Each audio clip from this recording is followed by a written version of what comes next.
Sindh Punjab water dispute 1859 جی یہ اردو میں ترجمہ ہونی چاہیے. یہ کیوں آپ اختلاف کرتے ہیں کالاباغ، اس کی کیا وجہ ہے؟ مسئلہ کالاباغ ڈیم کا نہیں ہے. یہ مسئلہ 1859 میں شروع ہوا ہے. عالمی قانون ہے کہ جب ایک دریا میں ایک سے زائد صوبے یا ایک سے زائد ملک فائدہ لے رہے ہوں تو ایک کو بڑا جو پہلے آتا ہے اس کو کہتے ہیں اپر ریپیرین، جو نیچے ہوتا ہے اس کو کہتے ہیں لوور ریپیرین، یعنی اوپری بالائی حصے والا اس میں شریک اور چھوٹے والا. اس کے متعلق آپس میں لڑ پڑیں گے. جو بالا حصے میں ہوگا وہ تو پانی سارا لے جائے گا. اس لیے اس پر قانون ہے، بین الاقوامی قانون ہے، اسلامی قانون ہے، پاکستانی قانون ہے کہ اپر حصے والا چھوٹے کے جو چھوٹا کیا جو نیچے ہے اس کے حصے کا پانی نہیں دے گا. یہ قانون ہے جی انٹرنیشنل ہے، رومن زمانے سے لے کے. جی 1859 سے یہاں پانی لینا شروع کیا گیا. ہمارے جو دریا آتے ہیں ان میں 3 آتے ہیں انڈیا سے، 2 آتے ہیں جموں اور کشمیر سے. جی جی تینوں جا کے پنجند میں سب 5 دریا جو ہیں وہ پنجند میں سندھو دریا میں ملتے ہیں پنجاب کے اندر. تو ہم اس میں آدھے کے حصے دار ہیں انڈر دا انٹرنیشنل لا. سارے پانی کے آدھے حصے دار آدھے حصے کا انڈر دا انٹرنیشنل لا ساری جگہ پر. اس ساری ندیوں کا پانی پنجند میں آتا ہے، وہ ہمیں ملتا ہے، ہم اس کا حصہ لے رہے تھے. اب ہو گیا یہ لا ہے.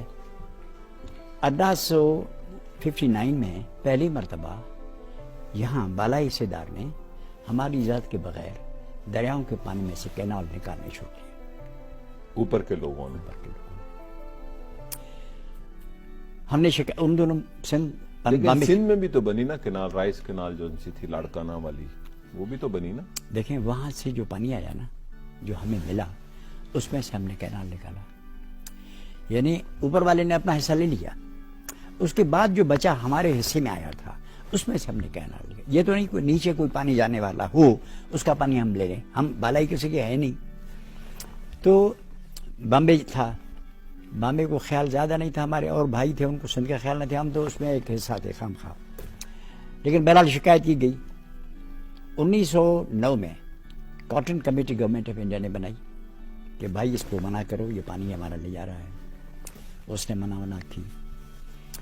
1901 میں گورنمنٹ آف انڈیا نے ایک اریگیشن کمیشن بنائی کہ پانی کے معاملے کا مسئلہ بالائی طرح ہونا چاہیے، اور بالآخر فیصلہ ہوا کہ وائسرا ہی اس مسئلے کا حل کرے گا کہ ایک صوبہ دوسرے کا پانی لیتا ہے کس طرح لیتا ہے.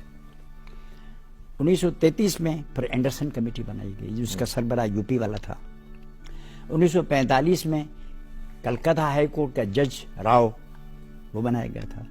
یہ اصول کہ بالائی حصے والے کو پانی نچلے والے کا نہیں لینا چاہیے اس کی اجازت بغیر، اس کو چودھری محمد علی نے اپنی کتاب جو ایمرجنسی آف پاکستان ہے اس میں بھی اس کو قبول کیا کہ یہ بین الاقوامی اصول ہے. اس کی خلاف ورزی کی گئی. بہرحال 1945 میں فیصلہ ہو گیا، چلو جی اطاعت ہو گیا، ایگریمنٹ بیک میں. اس میں ساری میں نے جو ہیں سارے تفصیل دیے اے ٹو زیڈ. لیکن پھر کہا کہ نہیں ہمیں منظور نہیں ہے. اس کا سارا ریکارڈ دیا کہ بھائی صاحبوں نے لکھا ہے کہ ہم منظور ہیں، ہم ساتھ ہیں. ہو گیا، پاکستان آ گیا. اب شروع ہو گیا چکر، نئی گورنمنٹ آ گئی 47 کے بعد. 47 میں ہندوستان اور پاکستان کے درمیان پانی کا فیصلہ کرنے کے لیے کمیٹی بی نمبر مقرر کی، اسیٹس کی تقسیم کے لیے. جو مشترکہ اثاثے تھے ان کے اثاثوں کی تقسیم کے لیے کمیٹی بنائی گئی. جی جی پانی کا مسئلہ اس کے حوالے کیا گیا. پھر کہا گیا کہ اس کمیٹی کا جو فیصلہ ہوگا اس کے سے جو ناراض ہوگا وہ ٹرائبیونل کے پاس جائے گا. اس ٹرائبیونل کا صدر تھا پاکستان کا، ہندوستان کا، مشترکہ ہندوستان کا chief justice of India mister Spens. Arbitral tribunal اس کو کہتے تھے. اس کے بعد معاملہ گیا اختلاف.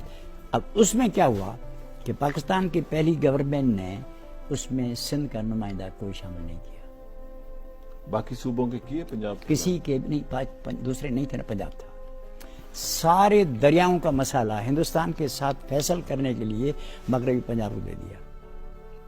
میں نے لکھا ہے ساری دنیا کے قوانین کے حساب سے فیصلہ کل عدم تھا، آرڈی آلٹرم پارٹو.